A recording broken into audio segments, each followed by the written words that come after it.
welcome you back to Talk of the Town for this Wednesday, December the 9th. I'm Gary Stevens. Open line following the CBS News at the top of the hour. We are very pleased to be joined by A.J. Westendorp of Escape Ministries. He joins us via the Zoom connection. A.J., good morning, and welcome back to WHTC. Good morning, Gary. Good to be here. Glad you are with us. And if you have a question about what's going on at Escape, AJ will be happy to answer it at 395-1450, 395-1450. Before we talk about what's going on with Escape, I know I mentioned this a lot, and you sort of, saying, yeah, I know. But the name A.J. Westendorp is known by many high school fans for what you did at Holland Christian High School, guiding the Maroons to a state championship in football. And I want to ask you a question about your thoughts on extracurricular activities in athletics with your situation, but also as well. We got a pause right now in the state because of COVID-19. It is affecting your situation with Escape Ministries and the young men and women that are with the ministries and being helped by the ministries.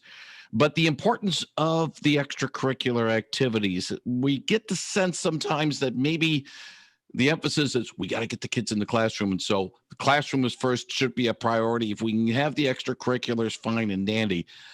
I'm of the opinion what you learn in the gridiron, you learn on the court, you learn in the band, you learn on the stage, you learn in the debating room is just as important as what you learn in the classroom. I don't know. I think you're pretty much in the same regard as well because of what has really helped you in your lifetime experiences as well, AJ. Well, certainly, Gary, there's a lot of joy to take from those extracurricular activities. A lot of the people in my life who were role models for me were coaches, and my best friends were my teammates. I just had a conversation in the car yesterday with a student from Escape, and he was mentioning how tough quarantine is for people. We were talking about for himself and just being able to connect with other people, and also for some of his friends. And their school performance is lacking. They can tune in from home, but are they actually going to tune into those Google Meets and those calls with their teachers and do their assignments from home? It seems to be getting tougher for kids, and some of them are kids who typically their motivation to stay in school is so they can play on the basketball team or play on the football team or play on the tennis team or the swimming team or whatever it is. And I think that's certainly true for a number of kids. That's not everyone, right? And I think we find ourselves in a time where, we're peeling off a lot of layers and trying to stick to the bare essentials, and that's by nature, what the executive order has done for us, which we can understand both sides of. Well, we don't want that same kid who would be motivated by sports to stay in school. That doesn't do any good if he's in the hospital and can't function or God forbid loses his life. So it's really a tough situation our nation is in right now to make these important decisions about, okay, what's essential, what's helpful for us, and how can we do the best given the situation. A.J. Westendorp with Escape Ministries. And if you have a question for A.J., he'll be happy to answer it at 395-1450, 395-1450. And that leads to how you are dealing with the young men and women who are being reached by Escape Ministries, because of the fact that for many, I would say a majority of the young men and women that are in Escape, they're in the area where right now there's no in-classroom education. High school students, maybe some college students, I'm not certain, but really high school students, they can't have that interaction in the classroom, and to a certain extent, maybe not that interaction with all of you people over at Escape. How are you handling trying to maintain contact and, in some cases, tutor these young men and women so that they can be successful in the classroom and move forward? Yeah, it's definitely an ever-changing journey. I feel like we get through one week and then the next week is different. But what's important here, Gary, is that in every stage of the game, there's students and adults certainly too who are falling through the cracks, whose needs aren't being met, and who the support for those students just isn't there. And that's not the fault of the teachers. It's not the fault of the school administration. It's not the fault of the government.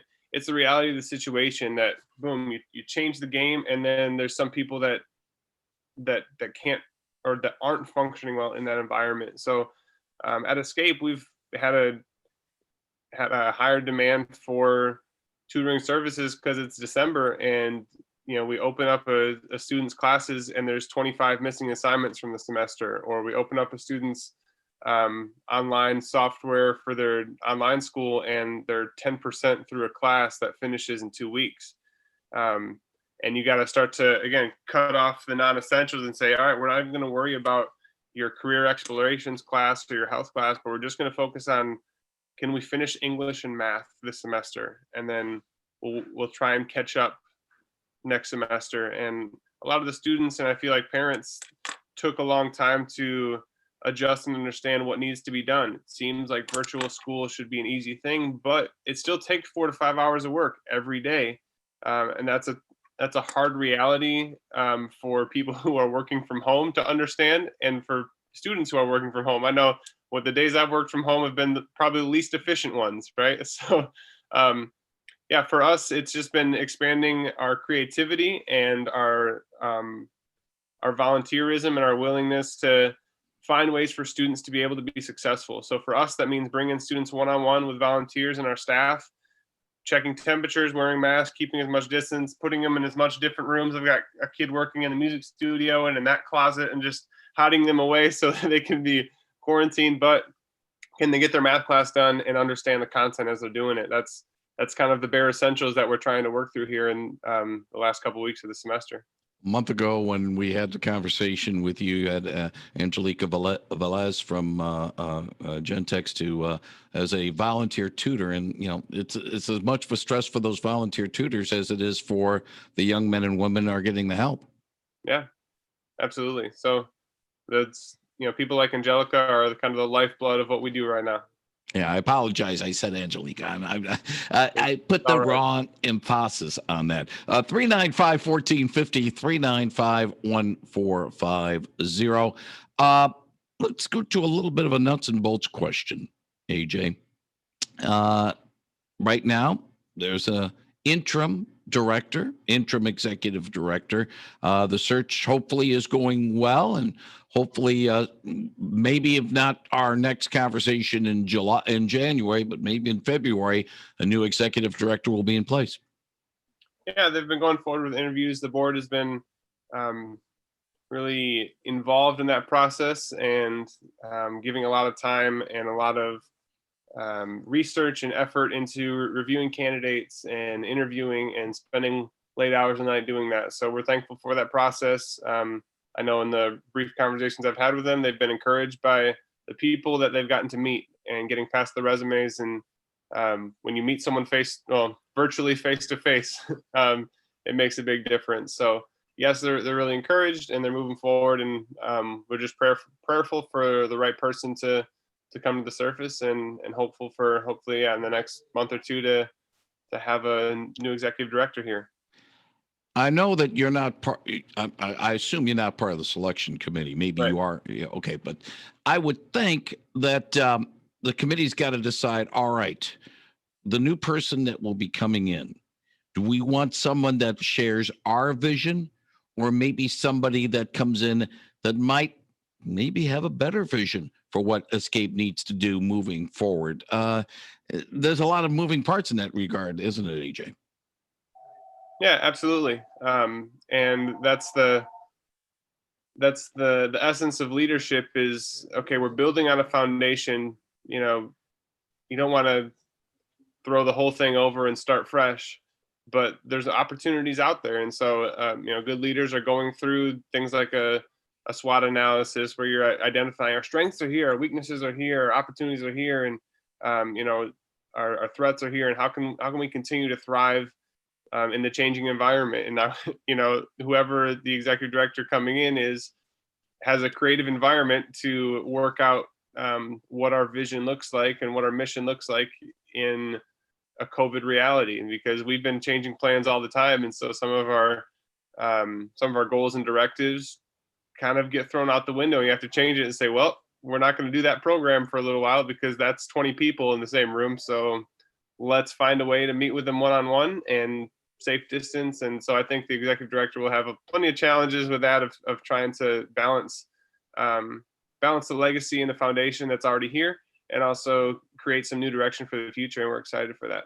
Again, I'm not trying to put you on the spot saying, what are you guys looking for? Having you speak for the search committee, but again, as someone who's on the trenches, for lack of a better term, front lines, day in, day out, you have a sense, all right, this is what we need to do. This is the direction we need to go in, or you have a good feel for it. So that's why I sort of posed that question to you, AJ. And then again, I don't want to sound like I'm being unfair in that type of regard. 395-1450, 395-1450. If you have a question for AJ Westendorp. Good morning. You're on the line with AJ Westendorp of Escape Ministries. Thanks, Gary. Hi, AJ. How you doing? Doing this good. Is Mr. H. Mr. H calling in to talk to you. Thanks for your passion and what you do for these kids, and for your commitment to them. You could be doing a lot of things with you and your lovely bride, but thanks. Question for you. The work program, how is that going, and will that be continuing in the winter months? Yeah, so our work program, for listeners who aren't familiar, it started as a summer job program, usually June through August, and then the kids go back to school. The program doesn't end, but it slows down significantly to where we go from 40 kids working in the summer to 10 kids working on and off here and there on kind of odd projects. So all of our students are available for work in the off season. It's just a matter of what comes up. So in the past, we have done some snow shoveling here and there. Right now we have a partnership with Community Action House. So we have kids working 3 days a week there over the holidays just to help staff their store with kind of the increased holiday shopping demand. So it's still going, but just in a different morphology, I guess. And we hope to be able to continue that next year. We'll open up applications for new students in January, and whether, depending on the COVID environment, we'll find a way to do it as safely as possible. Okay, great. And second question for you is, our church is looking at doing a food pantry, and obviously with Maplewood being right close by to Escape there. Does anybody at Escape do anything with any current food pantries, and as far as, volunteering and delivery or working at a warehouse or anything like that? I'm just wondering. So I guess to clarify the question, you're asking if Escape has a food pantry, or does Escape send kids to work at existing food pantries? Both of those. So I don't think you have a food pantry, but I'm just wondering, maybe you do, and I would be surprised. And just wondering if you do any volunteering or working at any of the existing ones in the area. Sure. So first, we aren't a food pantry, but we do have a food pantry once a month for maybe about 30 families come about monthly, but it's not really our emphasis, right? It's kind of a small closet. The food comes in one day and goes out the same day. And then to the second piece of the question, so our job program can operate in kind of a creative way. And I think this is beneficial for listeners out there to hear that we can employ our youth doing volunteer projects. For example, in the summer program, they worked all summer for Eighth Day Farm. The Eighth Day Farm is a nonprofit, naturally grown farm. They don't have a dime to spend on the kids, but we have community supporters who sponsor those kids' jobs. So in a situation like you're describing, if there's a food pantry that needs some hands, we've worked with Community Action House on this before as well, or a Holland Rescue Mission, where we've had kids work there. And we can pay the kids if we have community support. And so if there's community members that say, I want to sponsor a kid to work, and I don't care what they're doing, whether they're at a food pantry or working on a farm or raking somebody's lawn who needs some help. Those are some pretty creative ways that we can pay kids who I think their effort deserves to be paid. We can teach them the life lessons of work and showing up on time and doing a good job, and also get them to be able to help the community. And sorry, this is kind of a long answer. And we do have some kids who come to Escape in need of service hours because they're involved with the court system. They made a mistake or two, and they've got 20 service hours or so to do. So some of those projects as well, I use a combination of kids who are working and kids who are getting service hours done to do community projects like that. Great. Thanks, AJ, for your answers, and really, again, appreciate your passion and working with the youth of our community. That's really, really important. Awesome. Thanks for your call. Thank you very much for the call. 395-1450, 395-1450. I can't sing. I'm not going to be one of those little peanut singers. It's Christmas time, and it's time to think about not only our loved ones, but also about Christmas gifts for students and families that Escape is working with. What are you guys doing for Christmas in terms of with those youngsters, not youngsters, those who are being served by Escape Ministries during this holiday season? Sure. Well, Gary, one of the things that we learn here at Escape is, or maybe we fall into it, is this practice of kind of opening the circle of inclusion a little bit more. So when it applies to Christmas, my family's Christmas, there were gifts under the tree for me, my brother, and my younger sister, and even for my dog. As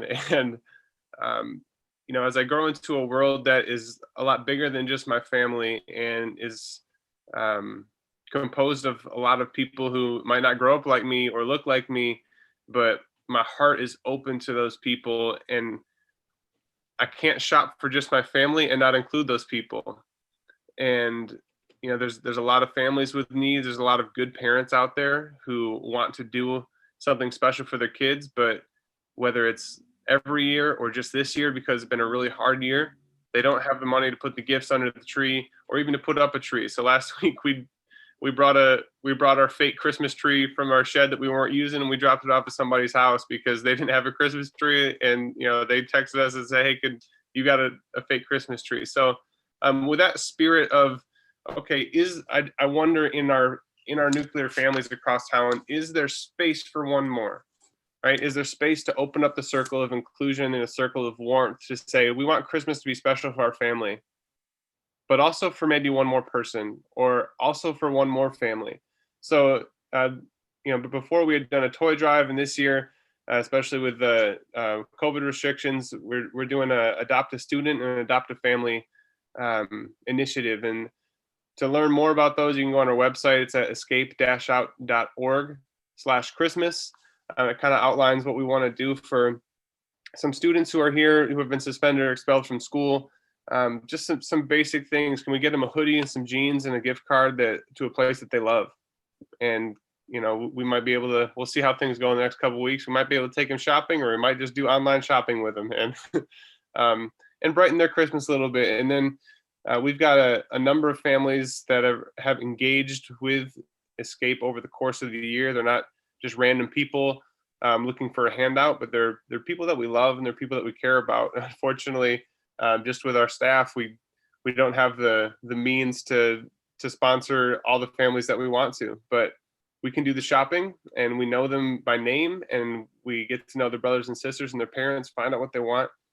So the community can come around that too. If there's space for one more at your Christmas table in a figurative manner, you can simply throw a donation Escape's way with Christmas in the memo, and we're happy to take that and help make a student's Christmas more bright. Take that, help them empower family to have something special for Christmas, provide a Christmas meal, get a Christmas movie, and put some gifts under the tree for people. Some of these things are necessities: a new twin bed, a crib for an upcoming baby. We've got 5 or 16 parents on that list. That where are they going to find? Like they're working at Domino's Pizza just to make ends meet and to figure things out. So some of those bigger items, can we as a community say, hey, we want to come around to the people who are struggling and help to make their Christmas special. So again, that's escape-out.org/Christmas. There's more info there.